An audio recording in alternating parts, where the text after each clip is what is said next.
So it isn't more or less like expectations. It's more of if someone asks me like, okay, what do you really want? I'm like, you know what?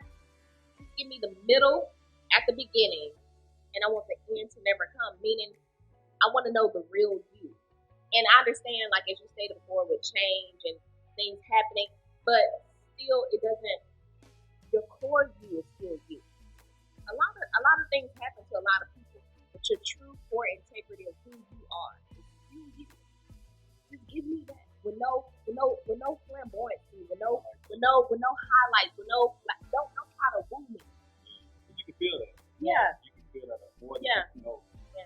So it is. So I agree with what you said that a lot of things do change because I have dealt with people who stated that he isn't who he was 2 years ago. Then you should have. Then who he is now isn't who he's supposed to be. He went through a lot. He's had a lot. He's dealt with a lot. There was a lot of things that happened in both of y'all lives to cause him to be who he is.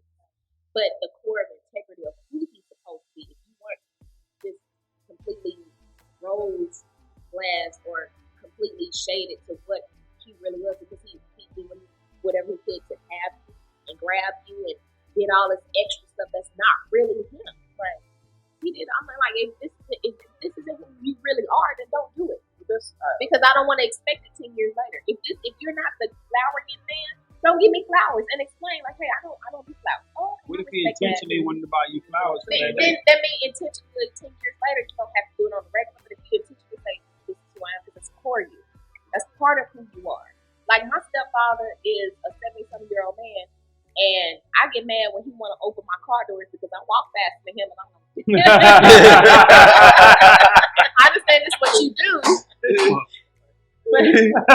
We got somewhere to go. You get mad in the car. Did you open that car door by yourself? Listen, man, you were still at the door.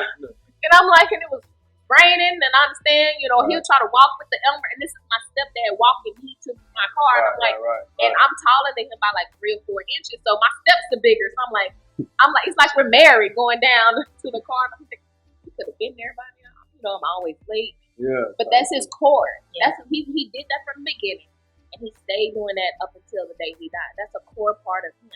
So there's a difference between winning you and being something that's a core value within you. Give me your core values up front. Yeah, the core values change. Core values alter but never change, because change is meaning that you turn your back. To me, personally, change means you turn your back on something, but growth and change to me is the same. Because who I was the day I was born is the same person I am. Because I've experienced. And I would tell people all the time, don't change for me, or don't change. Grow. Yeah. Because I want you to still, and they teach you that when you go to AA meetings. They tell you, like, whenever you meet somebody who's an addict, they don't say, I used to be an addict, or they say, I am an addict. Because you don't want to forget who you were. You don't want to lose what made you who you are today. Because it is the pain, it is the struggle. I agree with you. All the things what you went through is who you are presenting me with. I don't need to flamboyancy. I don't need to be you to wine and dine me. Because if that's not who you are, then because then later on, guess what you're going to expect? Well, he doesn't do that because he just did that just to get you. That was all he was doing. He was doing that just to get you. Right. But it really wasn't who he really is. It's what you were saying about were you piggyback on that, TJ? What you were saying, because as you were speaking about the flamboyancy, looking through the backing up front, whatnot. Yeah. It's definitely throughout this process of loving yourself, it has to be a flow of a force. Yeah. It has to. If you flow, like for instance, if I have expectations to bring you flowers every day, well, what happens when it rains? I'm not going to stand in the damn rain and bring you flowers. So it's a flow. So maybe I meet you at the door with an umbrella that day. You know what I'm saying? And when you have this type of getting ready to date, or this type of, hey man, I don't got shit to lose, man. I got 2 kids, I got $1 million to get in the year, I got a shed to build in the back, I got a gym and a barbecue spot. How do you do that? I was thinking that. Like, man, like, I'm gonna get you to gain calories and lose calories. Like when you get done tearing up that rib, come and get these push-ups. I always have a job. That's all I can say. He also meal preps.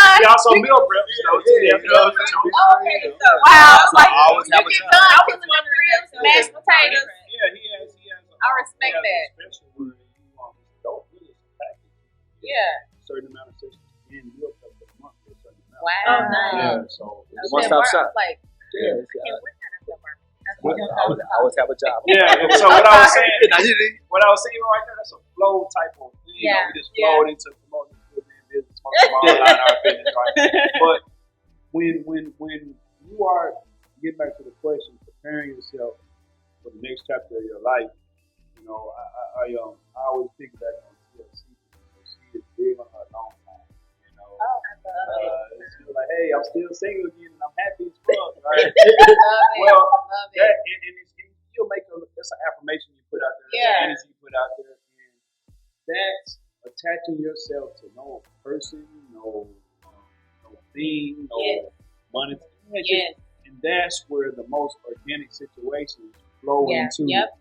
And then you don't even communicate expectations because you can feel when some shit's forced. Yeah. Based on you really dealing with some things that you have to deal with to heal. Like you were saying, like we all say this, not just you, still, I'm sorry. But 10 years from now, this person is still doing that because they haven't healed from this. Well, that's where if we glorify that, if we date and talk about and rock out and ride go-karts, play frisbee, talk about healing and empowerment and reframing and sacrificing, that shit is sexy. You know what I'm saying? It really is. It's forming another intimacy because the stereotype for all of us is, hey man, as soon as you're out, man, line them up, knock them down, line them up, knock them down. And what you're doing in that is you're just coping and you're holding all the damn things on the inside, and you still gotta heal. Of course. Literally tell my kids, what do you have every day? I have the power. Right. Be He-Man. Right. Even you, queen, like with the wagon you dragging, you gotta have a lot of compassion with that thing, man. Like people are gonna look at you, and yeah. She's sitting down. That went over my head. I don't know what that went over your head. It did. So Google that one. Ask Siri. I said with the wagon she's dragging, she gotta have a lot of compassion with that thing. She's sitting down, y'all, for real. Sister Bless, man, she is. She's a beautiful person. But That's what that meant. I was literally when I was like, what is, let me. If you Google it.